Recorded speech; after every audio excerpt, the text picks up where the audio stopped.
Have you ever dated someone who looked good on paper, yet you didn't feel comfortable with them?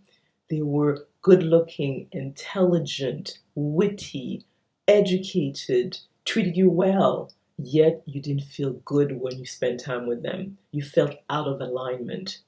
There's an aspect of relationship that's rarely been explored, which is people's subtle energy. My name is Junon. I have a health science background. I'm an author, the creator of the Truth and Empathy Questionnaire, and an energy worker. I invite you to a workshop that will be exploring this aspect of relationship.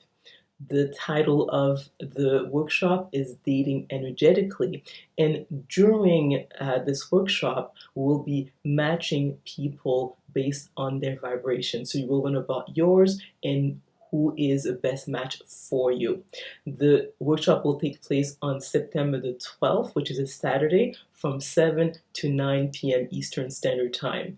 I think it's going to be a really fun event. You will discover something that is, again, not well known, but truly has an impact on people's well being long term. So, there's going to be a link in the description below. You click on it so you can buy tickets through Eventbrite.